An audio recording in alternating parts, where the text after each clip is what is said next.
오정환 MBC 노동조합 비상대책위원장입니다. 지금 MBC에서는 2017년 파워풀 참자들에 대한 업무 배제가 계속되고 있습니다.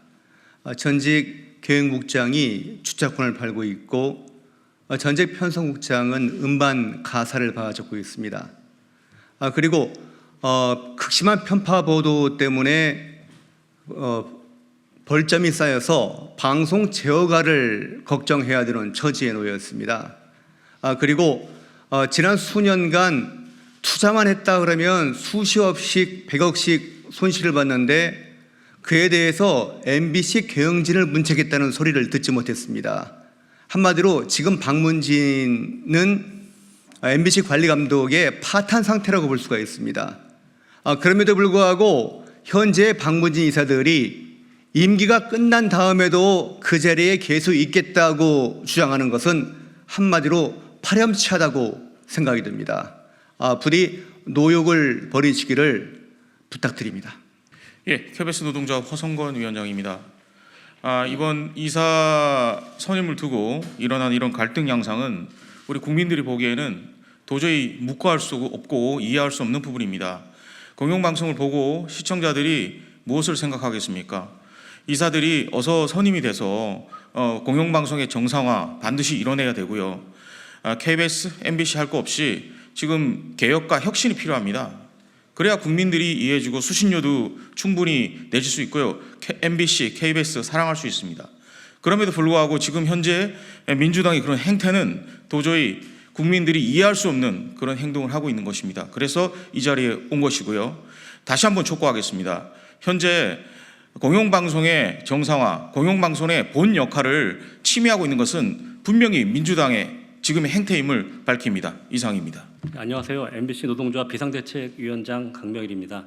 오늘 좀 법률적인 부분을 좀 이렇게 코멘트를 하고 싶습니다.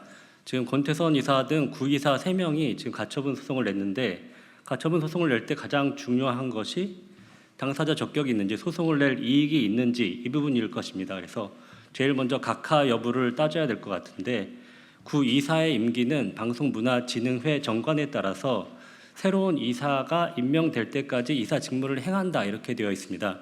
그렇기 때문에 지금 새로운 이사가 13일 날 임명이 되면은 이거는 행정기관으로서 온당한 법적 권리를 갖고 있는 행정기관이 임명을 한 것입니다. 그런데 여기에 대해서 효력 정지를 가처분을 낸 것이 아니라 새로 임명된 이사들의 직무 집행이 정지되는 부분들을 낸 것이거든요. 왜냐하면 그럼 행정기관 자체가 그럼 임명권 자체를 법원이 통제를 할 것이냐? 이건 삼권 분립에 완전히 위배되는 부분이기 때문에 우리 법제에서는 허용하지 않고 있습니다. 임명은 됐는데 그 직무를 집행 정지한다는 것이 보통 가처분 신청이거든요. 그렇기 때문에 그렇다면은 지금 이미 13일부터는 새로운 이사가 임명이 된 것이고요. 임명이 되면 구이사는 직무를 더 이상 할 수가 없습니다. 더 이상 구이사의 직무를 할 수 없고 권리가 없는 사람이 어떻게 소송을 내겠습니까?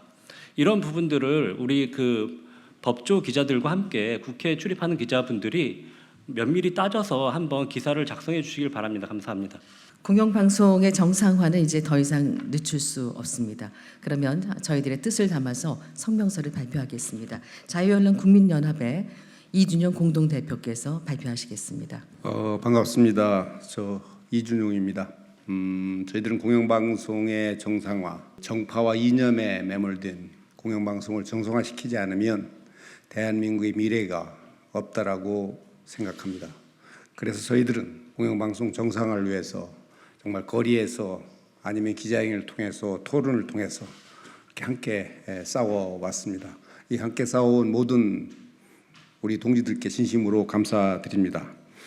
시민단체 기자회견문을 읽도록 하겠습니다. 공영방송 정상화 반대하는 문재인 적폐 세력은 물러가라. 서울행정법원 강재원 판사가 권태선, 김기중, 박선아 이사가 낸 신임 박문진 이사 임명 처분 무효 가처분 소송에서 새로 선임된 이사들 6명의 직무 집행 권한을 26일까지 잠정 집행 정지시켰다. 이들 3명은 8월 5일 가처분을 내면서 무려 1000페이지가 넘는 방대한 자료를 냈고 방통위에서 심의 기일 변경을 19일로 신청하자 판사가 이를 받아들이며 무려 14일 기간 동안 이사 활동을 정지시켜 버렸다. 위 3명은 며칠 뒤면 임기가 끝나서 소송을 제기할 권한은 물론 소외 이익도 없는 자들이다. 위 3명 중 권태선 MBC 박문진 이사장의 폐해를 열거하자면 밤을 새울 정도이다. 권태선 이사장은 MBC에 들어와서 고등학교 후배가 무상으로 받은 주식 명의의 신탁으로 대리 수령한 자를 MBC 사장으로 임명했다. 이 과정에서 특별감사 보고서의 내용을 이른바 마사지해 배포하기도 했다.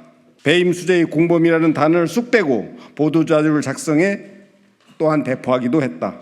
권태선의 최대 업적이라면 민노총 출신 MBC 안영준 사장의 약점과 과오를 감싸주는 데 앞장서온 점이다. 또 김기중, 박선아 이사는 권태선 이사장의 오른팔, 왼팔 역할을 해온 인물들이다.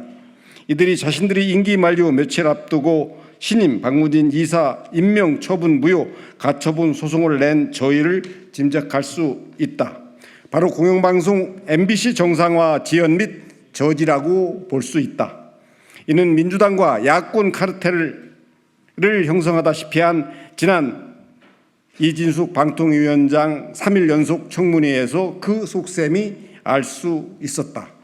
이와 함께 절차에 따른 합법적 이사 임명에 대한 민주당과 민노총의 대응도 어처구니 없기는 마찬가지다. 신임 박문진 이사 임명 다음 날인 8월 1일에 박문진 이사에 지원했던 민노총 언론노조 출신의 지원자들이 방통위를 상대로 임명 취소 및 효력정지 가처분 신청을 내버렸다. 또 국회 과방의 최민희 위원장은 새로 임명된 공영방송 이사들을 상대로 오는 14일과 21일 불법적 방송문화진흥회 이사 선임 등 방송 장악 관련 2차, 3차와 청문회를 열기로 했다. 더구나 민주당 추천의 유일령 KBS 이사는 공영방송 신임 이사 임명 과정이 용산에서 짜여진 각본대로 진행했다며 정치적 중립성을 훼손한 것이라며 국정조사를 해야 한다고 어처구니 없는 주장을 하기도 했다. 우리는 이들 세력이 지난 2017년 8월 문재인 정권 당시 폭로되었던 공영방송 장악 문건에 대해서는 왜 입을 닫고 모른 척하는지 모르겠다. KBS, MBC 등 공영방송을 장악하기 위해서 불법적인 파업을 하고 경영진에게 폭력과 폭언을 행사하는 것을 본격적으로 권력에 비유한 것이 2017년 민주당의 방송 장악 문건 이후에 벌어진 일이다. 이후 민노총 언론노조는 권력의 홍위병으로 타락했다. 국회 과방위가 청문회를 하고 국회가 국정조사를 해야 한다면 법적 실체가 확실한 2017년 민주당의 방송장악 문건에 따라 벌어졌던 민노총 방송장악 과정부터 해야 함이 마땅하지 않겠는가. 공영방송의 이사들은 겁박해서 사퇴시키고 이사진을 장악해서 사장을 해임한 후 민노총 인사들로 보도국장을 비롯한 주요 국장직을 독점하고 비민노총 방송인들을 따돌리고 한직으로 몰아내면서 이 과정에서 참여하지 않은 양심 있는 방송인들에게, 기자, PD들에게 침묵하는 자들도 공범자라며 각종 위원회를 만들어 인민재판을 일삼았던 비민주적이고 비인간적인 행위들이 청문회와 국정조사를 통해 밝혀져야 한다. KBS, MBC 등 대한민국 공영방송 정상화를 가로막으려는 문재인 적폐 세력들은 당장 물러가라. 2024년 8월 12일 자유시민단체 일동 감사합니다. 이상으로 자유시민사회단체가 함께 모여서 기자회견을 긴급하게 열었습니다. 경청해 주신 여러분께 감사드립니다. 고맙습니다.